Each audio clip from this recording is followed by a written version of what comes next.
Okay, this wasn't going to be about this, but I found this while I was looking for the other stuff, and I couldn't find the other stuff. So anyway, I am. This is a rant. I'm going to try not to let it go to an hour, but this is absolutely a rant, and it's. One of my most recent videos, I think it was about the walker over there. You might notice a very bad edited cut at the end of that one because there was a 20-minute afterthought that I cut out, or I went into a tirade about why I do say I need to downsize, but I really have a tough time with the idea, not of downsizing itself, because that's an absolute positive for me. It's not anything I'm at all losing sleep over. It's actually something I want to do.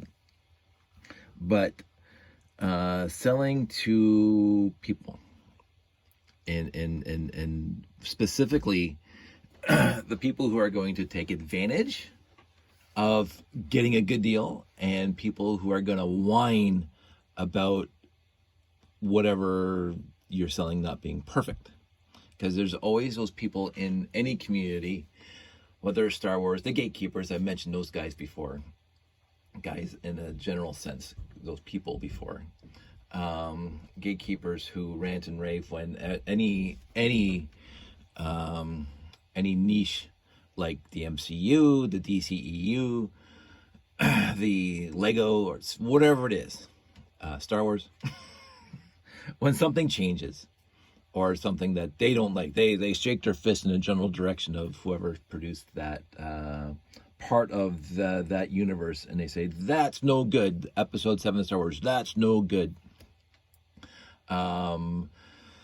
Love and Thunder, that's no good. That doesn't fit into the MCU and blah, blah, blah. And the DCEU, I hear Flash is doing abysmally, and that's, I think, for other reasons, is not necessarily gatekeepers making that abysmal. I hear the only highlight is everybody but the Flash. So I haven't seen it yet. And the DCU, whatever, I can go into my little spiel about that. But specifically when it comes to Lego, I've been in the online community not as long as some. I didn't start until 98 because that's when I bought my RCX. And I got my, and then I went online and discovered a whole online world of Lego people. And it was utterly joyous and fantastic. And I had such a good time. And I met lots of good online friends who most of them I've never met in real life. And they're my friends to this day. Online friends, and they send me emails every once in a while. Hey Dave, how's it going? And blah blah. And oh, I watch your videos, and I say I watch yours too, and blah blah. We keep track of each other. A lot of them I met at Brick World. The only Brick World, the Brick Fest that I went to was 2004. And again, it's not in my. I love brick conventions, but it wasn't in my wheelhouse at the time, and it's not an integral part of my hobby experience to go to brick fests, although it was part of my integral being in this hobby to get to brick fests. And I even missed a few of those because life gets in the way. And I didn't, I've said I missed them because I love them, but I don't live and die on Lego. I don't live and die on this hobby. This is a hobby for me, and I'm trying to keep it as a hobby, not an obsession. And if I miss something, oh well, I'll catch the next one. And I think it's an experience, to go off on a quick tangent before I get into my rant.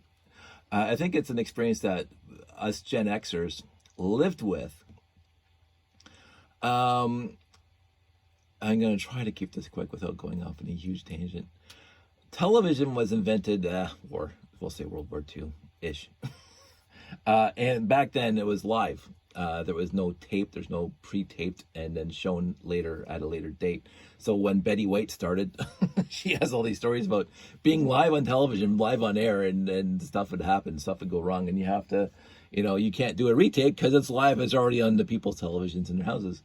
That's why you always have like those Studio 60%. I don't think it was Studio 60, but whatever. All those old black and whites with Sid Caesar and Merton Burl and all those old guys. That I loved growing up with on Carson, but of course those were always pre-taped, and it became a thing for us to see live television.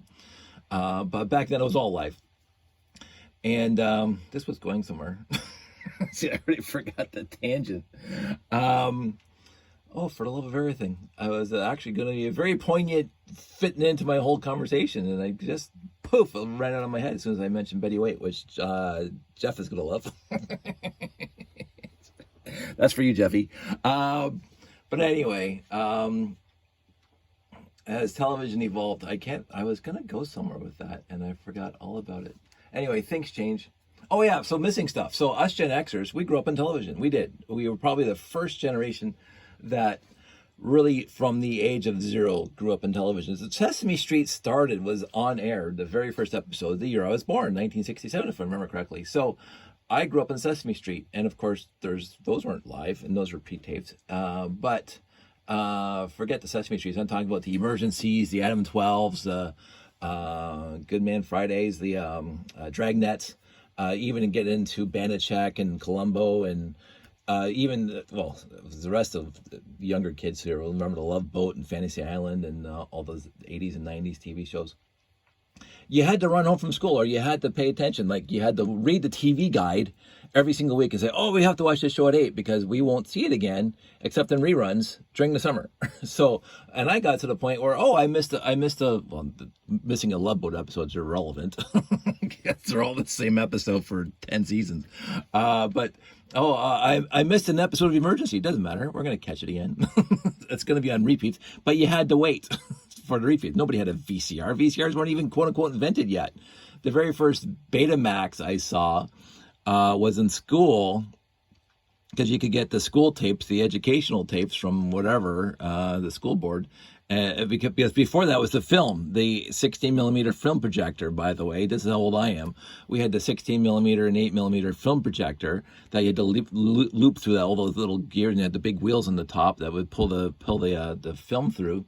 And that's where we learned how to do physics and blah, blah, blah, and chemistry and some history and blah, blah. And so you would reel the projector into it. It has an old dolly, and you wheel it into your classroom, and they pull down the silver screen at the front and 6 by whatever. And then you turn off all the lights and you watch the film. But when I was in grade, I think 7 and 8, our school got its very first, we'll call it a VCR. It was a Betamax, but it was about, honest to God, it was about a foot tall, about 2 feet wide, and it had like piano keys on the front to press down for play, rewind, fast forward. Like, it was a monstrosity of whatever.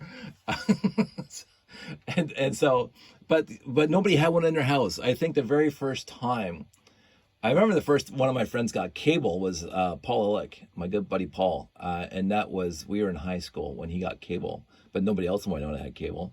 And I think the very first VCR, we used to rent, my buddy Pete and I would rent a VCR for the weekend and go over to whatever, Blockbuster or whatever you want to call it at the time. And we rent movies to watch all weekend. All those mindless Shane Excess comedies like Porky's and Fast Times at Ridgemont High, and sometimes because Pete liked these ones, he would rent Nightmare on Elm Street, which still to this day doesn't set well with me. But anyway, and we watched, but he would rent for $50 a VCR, and bring it home, and then they came down in price and you bought VCRs, and then you can watch whatever you want, whenever you wanted. Just rewind the tape. Please be kind, rewind. But nowadays, with this instant gratification, you can get whatever show, whatever you want, whenever you want, on whatever streaming device you want, blah, blah, blah.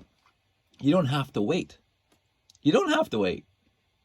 So I'm finding this new generation has no, what I would say, I would like to call perseverance, or waiting, the appreciation of waiting for something.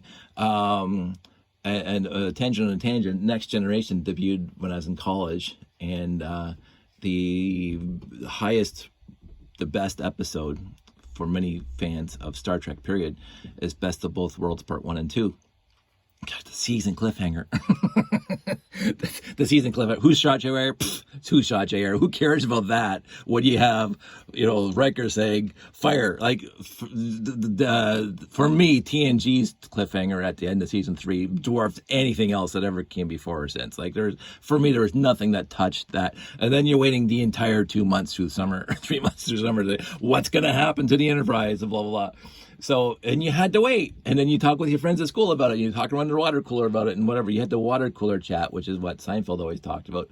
But you had to wait, and you had to understand perseverance, and you have to understand patience, and you have to understand all this stuff to get to the next part that you think is going to be great, and it was great. But the appreciation of waiting, of wanting something that you have to wait for, and there's nothing you can do about it. By the way, like if I want like a new workbench in my garage, I have to work at it, right? That's me putting effort into it. And boom, there's a new workbench. But again, there's some waiting and perseverance and effort that I have to put into that. But there's also the je ne sais quoi of something that you want that you have no authority, no ability to make come faster to you. And that's what our generation learned. You have to wait for some things. There's nothing you can do about it. You can't fight City Hall. you can't change the laws of physics, as Scotty would say. Another Star Trek reference. There are certain things that you have to do as a person in your life that requires you to wait and just appreciate.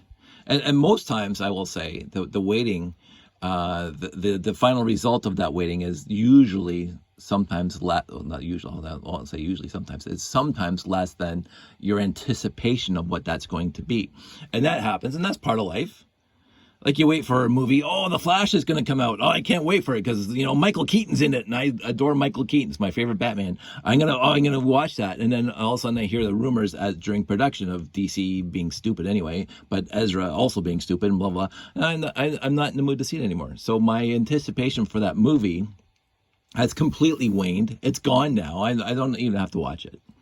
I don't even have to watch it, even though friends I respect who have already seen it say everything else is fantastic in that movie. Michael Keaton's great, the Aquaman, Batman, and the whole, it's good. But Ezra Miller is just bad, and I don't have to see it. And I will probably see it at some point, but I'm not going to pay any money to see it. I'm really not. I'm not interested in giving any money to that kid, for my own personal reasons, and the DCU once again failed the community, but that's a whole other tangent. But my anticipation for that has completely dissipated. And that happens too. Unlike that summer of 1990, whatever it was, when I'm waiting, I think 91, when I'm waiting to see what happens to 1701-D with Locutus and the Breaker. And again, a lot of some fans looking back at it now, so it was kind of a meh second half. And I will say, sure, let's finish wrapping that up. I loved it.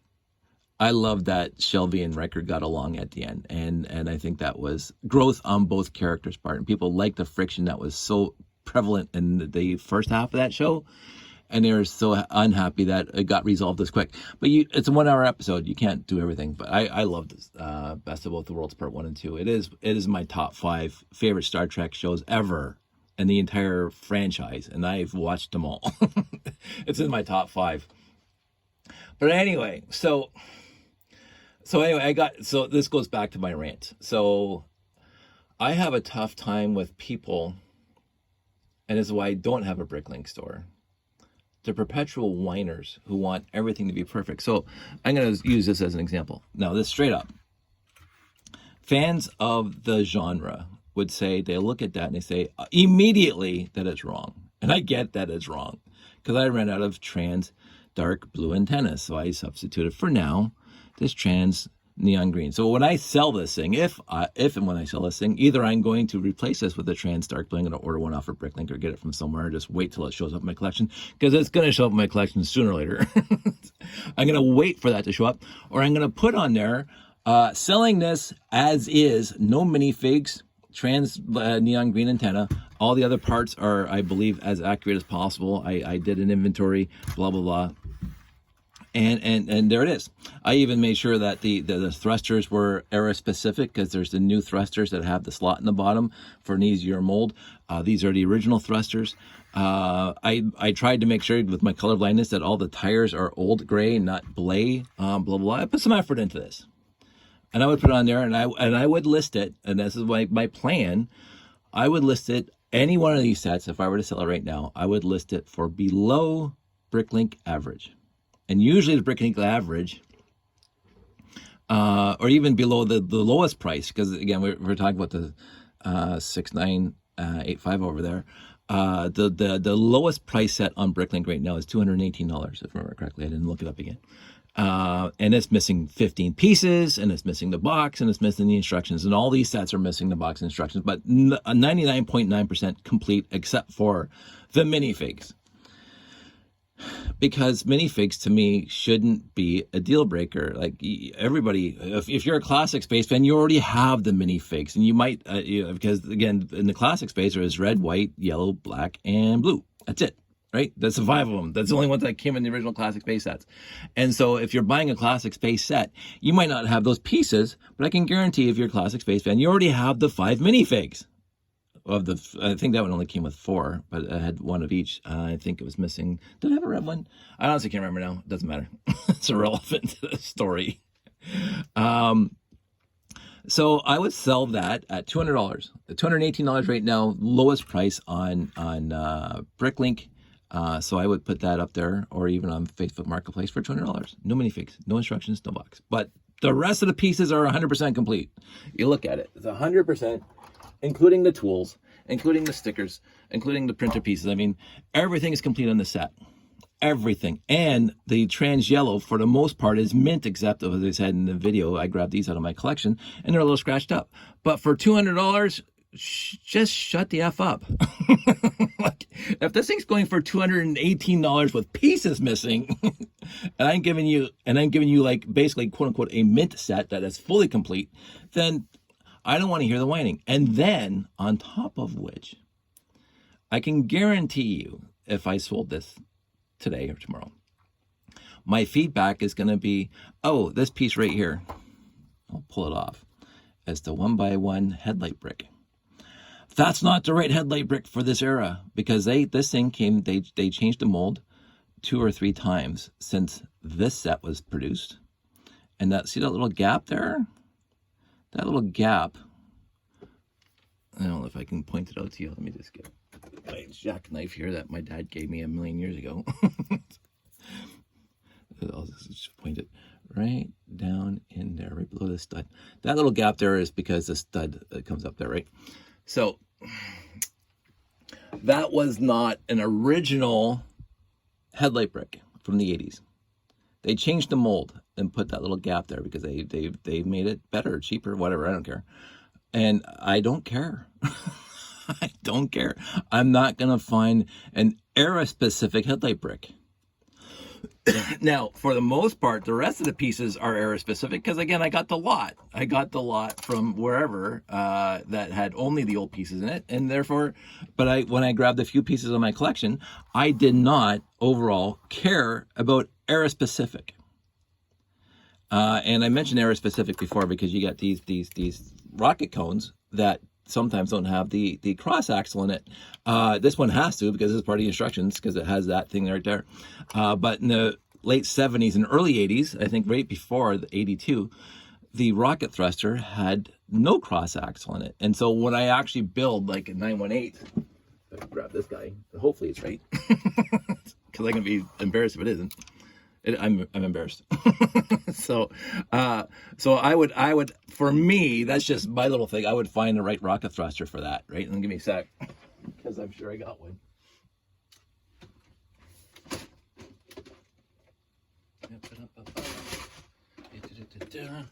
I go into my bin, round pieces, my big brand round pieces, and right there on top, ta-da! So boom. To me, that's not just a little tiny little notch in a 1x1 headlight brick. That does exactly the same functionality as the 1x1 headlight brick without the notch. And this is where I make the differentiation. For me, the thruster, I don't have any more. These have 2 radically different ways of building. This one, you can use an axle, and this one you can't. So I would say for 1978, there you go. Now this thing is fully complete, basically era specific. But then somebody goes in there and they look at the bottom, and thankfully that's not it. And they find the little tubes are notched out in the bottom. That's also good. They would say, oh, that wasn't from 1978. And I would agree with them. It wasn't from 1978. This one, yeah. But I don't care. It's a 1x4 plate.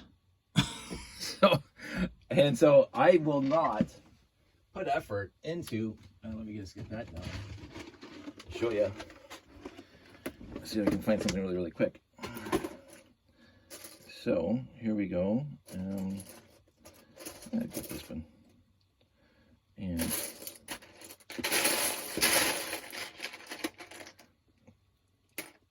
so this is a 1x6 plate. I mean, that set has 1x4s, but this is a 1x6 plate.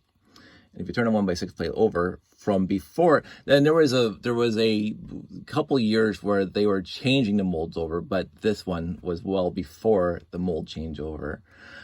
But this is original. See, there's no holes in the middle of those little round circles. And this one, there are holes in the little round circles. This one saves plastic.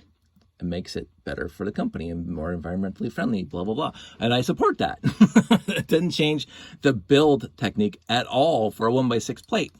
And so therefore, if I had 1x4 plates with the same little holes in the middle of the circle on here, somebody would say, oh, those weren't error specific. Don't care.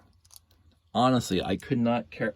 You could not pay me to care less because I'm already at the point where I couldn't care less. And so, like, because this 4x6 guaranteed from this set, this 4x6 only came in this set. This windshield only came in these sets at the time. Now, this windshield could have came in this set. So this windshield here could have come out in 1885 or whatever this set came out. This brick only came in the 918, obviously. This brick only came in the 3 of them, 918, 924, 928, only came in 3 of them, so it's guaranteed to be error specific. This handle is, let's see, which one is this? See, this is what they complain about.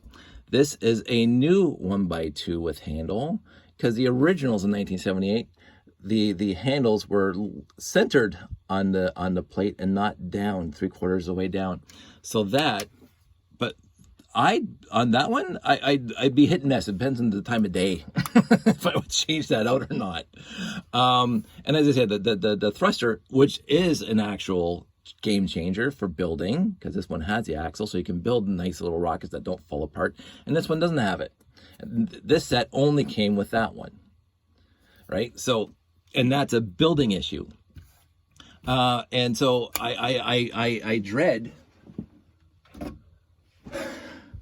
the fandom that would buy these sets off of me and just whine about it because it wasn't as clear. But you look at that set, right? And I can guarantee there's pieces in there that are not 20 years old. And yet this set came out 30, 40 years ago. 30 years ago. I can guarantee there's pieces in here that are 20 years old. But I don't care because they're identical to me. They're identical enough to me to the original pieces. And I don't want to get into that little, oh, I need a refund because you sent me pieces that are not error specific. And I just go, whatever. And then I roll my eyes. So, then I lose my enthusiasm for downsizing, specifically because of the toxic fandom. And I would put in there, just like this, I would put in there, either I sell it with this guy, it comes with a trans neon green because I had to substitute for the trans, put it in the instructions, and I would say on the 6985, I say the set is fully complete, but the pieces will not be error. Some of the pieces will not be error specific. No minifigs, fully complete, not error specific.